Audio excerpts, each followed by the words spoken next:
Well, good morning everybody and welcome back to Sandy Bottom Homestead. Hope you're having a fantastic day, and I'm here to talk to you about this crazy urge called temptation.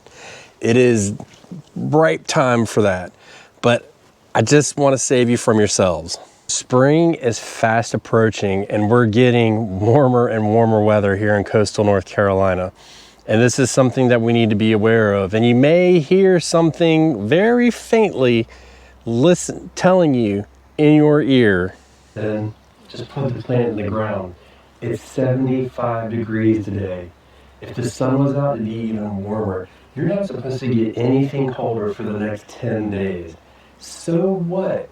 Your last frost date is a month away. Think about it. Think about all those beautiful tomatoes you can get in the ground. Think about early harvest. No, I'm not gonna do it. Voice in the gardener's head is pure evil. And we're even set up to plant early if we want. But I don't think it's a good idea, and I discourage people from doing the same thing. This is what's left of our Brussels sprouts. We've been harvesting Brussels sprouts every week, and you can see we're good. We could harvest the rest of these and have this bed empty. We could harvest them today, put them in the refrigerator, have them for a week or two, and then have something planted and have this ready to go. Remember, I'm in coastal North Carolina, so we are in a more temperate area than some people. Some people are further south, and a lot of people are further north. And so when we start thinking about these things, we need to keep in mind what our prevailing climates are and where we lean on the spectrum of temperatures in the early spring. Because remember, our first frost date is still 1 month away from the time of this recording. By the time you're seeing it, it's about 3 weeks off. That little voice is correct. I would love to have my squash going. I believe it was in this bed. And I would love to pull up my cabbages and have an early crop of tomatoes going. But there's one thing I know about my area, and that is a cold, hard fact. Every year, right before our last frost date, we get a final frost. End of story. And I know what you're thinking. Ben, you're always talking about covering. You're always talking about season extension. Won't that work? It may work, but here's the deal. If you do it and you get a period of time where the temperatures are below like 45, you really hurt your plants and you set them back. They can get stunted, the roots aren't happy, and really what you can end up doing is prolonging the time before you get your harvest. I think it's important to, as a gardener and a homesteader, to just let the garden have its day. Let the spring garden have its day, let the fall garden have its day, and the summer garden, and just accept what you accept.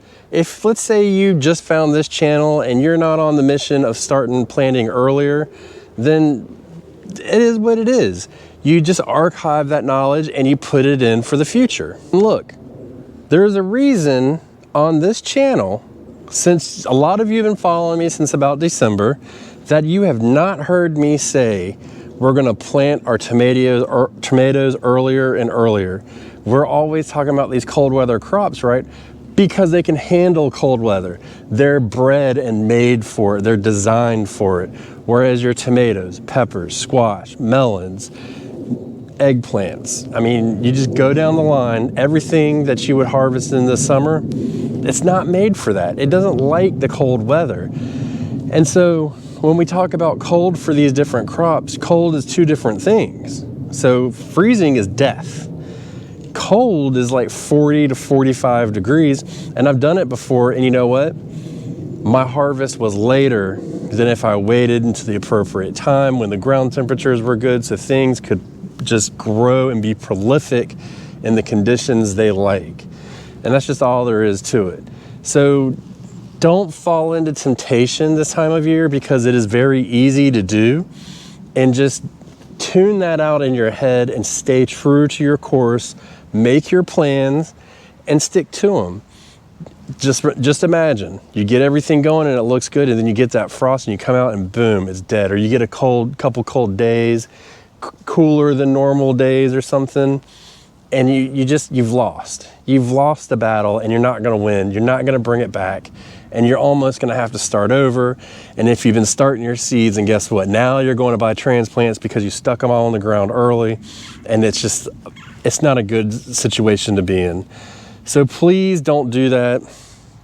You know, it does pain me to see some things in my garden this time of year the way they are. So one thing is to have all of these empty trellises. I would love more than anything to have all these trellises filled up to the brim. I've got 1, 2, 3, 4, 5 trellises totally empty right now. The only ones are the back side of this panel that have peas growing on them, and they're gonna do fine because they're made for this. But if I were to put my beans in, then they would just fail. And there's some stuff that I don't even do until well after our last frost. My favorite crops to grow is black-eyed peas, and I don't plant that until roughly May. So, you know, you're talking almost a month after our last frost. And that's when we start putting that in the ground. One of our new favorite crops is our Seminole pumpkins, and we don't put those in until the middle of May. So we've got way time to go on that. And that just leaves time for other things to grow, because the one thing that I do know is come about July and August, I'll be wishing I had some of these cold weather crops to eat still, like cabbages, like broccoli, like peas, lettuce. Yeah, I always want some lettuce growing. As much as I hate to admit it, I do enjoy lettuce. So just like eliminating that would just not be a good thing. And the white potatoes that we grow, you know, we love to have those around. We'll harvest those in about June, and we won't run out of those until about December. We'll be pushing the envelope on them, but we'll have them for a good portion of the year, and that's all from our garden. So just by eliminating that from our garden would just be really sad. I don't know about you, but watching these plants grow like they are is very relaxing to me, and it's low stress. So I know from here on out, there is absolutely nothing that's gonna happen in my garden that's gonna kill this bed. I don't have to cover it. I don't have to do anything. I might have to treat it a couple times, but otherwise, this is gonna be totally fine. This bed more than likely is gonna be totally fine. The broccoli will be a-okay unless it gets too hot. The onions, watching them grow is just gonna let them prolific and grow and watch them swell and enjoy it. It just means less stress for me in my garden and more time to enjoy it. So my suggestion is don't really get wrapped up in the temptation, and don't try and push things along too hard. If you don't have a lot of things you like to grow in the spring, then maybe you should branch out a little bit. Maybe you should try a new crop. Do something like that. Research a new crop. Grow some carrots. You ever grown carrots? If you haven't grown carrots, you should grow carrots. It's a lot of fun to grow carrots, especially when it comes time to harvest. You know, maybe you don't like radishes. Have you tried to cook radishes? Have you tried different recipes with them? Quick harvest, easy to grow, perfect time of year for them. So give those things a try. Branch out a little bit if you're running out of things you want to grow for the cool weather. You'd be surprised what you'll find enjoyment for. And let me tell you a little secret. It's actually my favorite time to grow because it's not hot and the food is way better. I said it.